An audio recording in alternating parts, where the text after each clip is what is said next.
Are they going to wake up? When will Adam Silver in the NBA front office finally wake up? More importantly, when will superstar players in the NBA finally wake up? When it comes to the players, they're never going to wake up because they don't have to. If your boss doesn't require you to be at work, why in the hell would you wake up early? To be honest with you, I don't know if Adam Silver's going to wake the hell up either because he's not being forced to get out of bed either. The networks just handed him $76 billion. $76 billion. For what? For these ratings? I don't see how ESPN can make any money on the NBA. How can you pay billions of dollars for a league that is now less popular than Major League Baseball? And yeah, I said it. The NBA is less popular than baseball. If you have been following me for a while, you know exactly how I feel about Major League Baseball, but there's just no disputing the data. There is no denying the ratings. Baseball is going through a resurgence, while Alice Silver and the lazy players in the NBA who refuse to show up to work, they can't draw flies to a fresh turd. Their ratings remain in the pooper, and if they're not careful,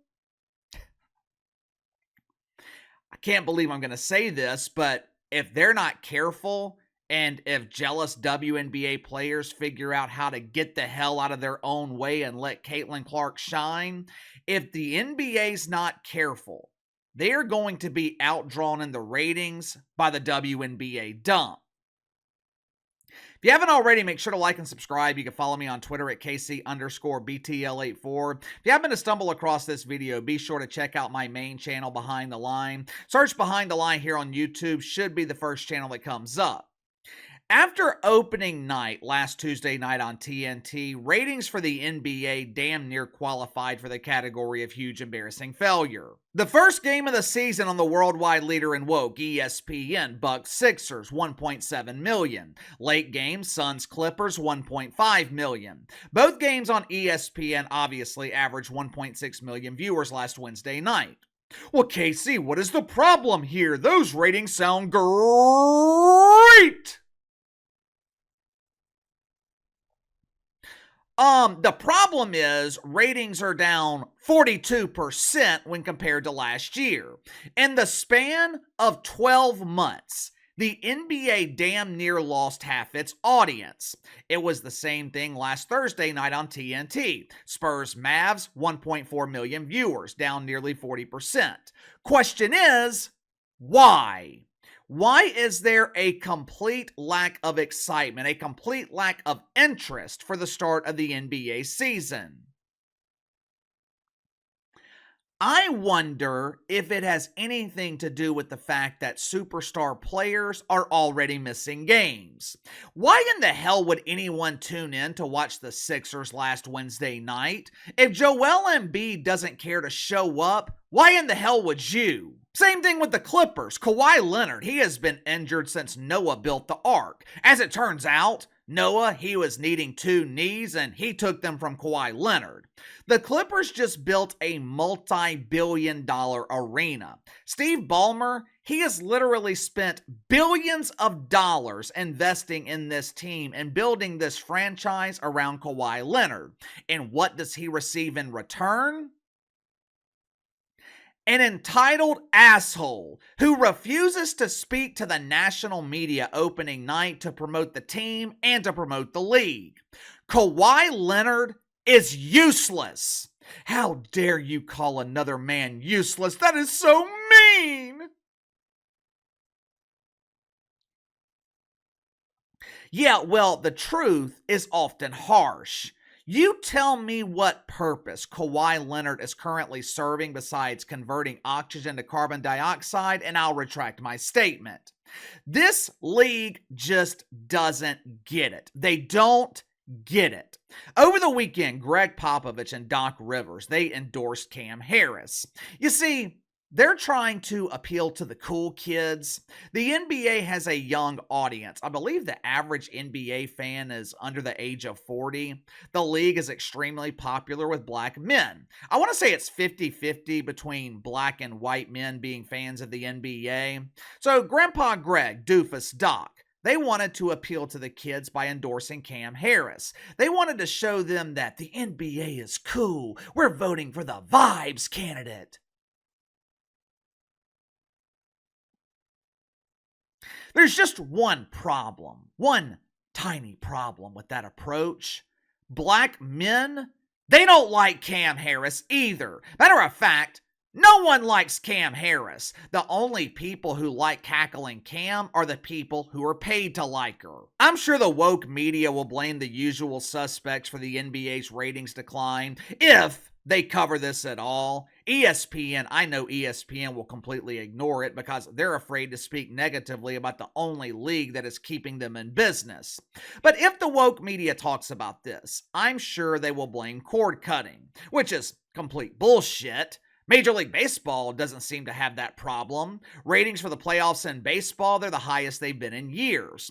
Right now, the World Series averaging over 14 million viewers. Why? Well, KC, it's because they had the Yankees and Dodgers. Yeah, I mean, that's part of it, but the NBA had the Celtics in the finals a few months ago, and they couldn't draw flies to a fresh turd.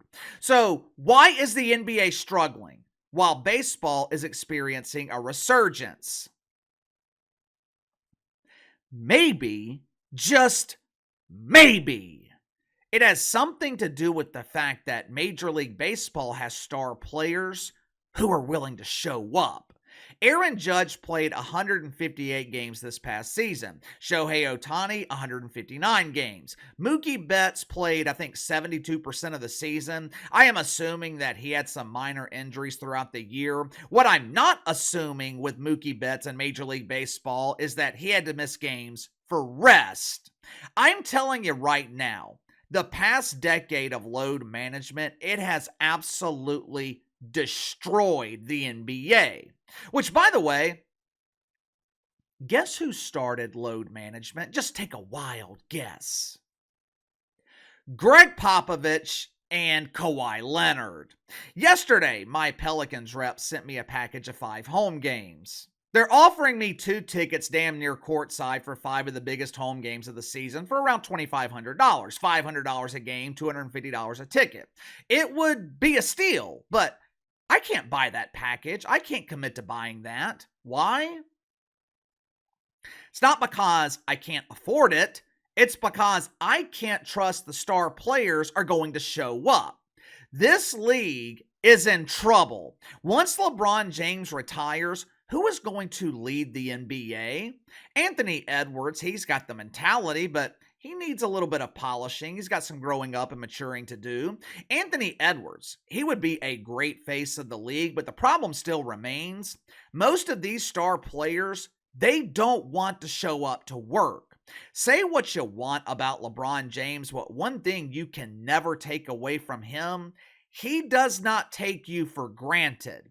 If you spend your money on tickets to see the Lakers, LeBron James, his ass is going to be there. The other day, LeBron was asked by the media how many games he expected to play this season. You know what he said? 82. At 39 years old, this dude is committed to playing 82 games. Why in the hell can't the rest of the league do the same thing? I'll tell you why. No one is holding them accountable. Give me your thoughts on this. NBA opens the season with a wet fart. Ratings, disastrous. Typically, the league sees great ratings during the first week of the season, and they settle towards the mean around November. Once the in-season tournament ramps up, ratings will spike again. This season, NBA ratings started out in the pooper. Is that a bad sign for the league? Why do you think the NBA is struggling? You tell me. Sound off in the comments below. I'll see you on the main channel.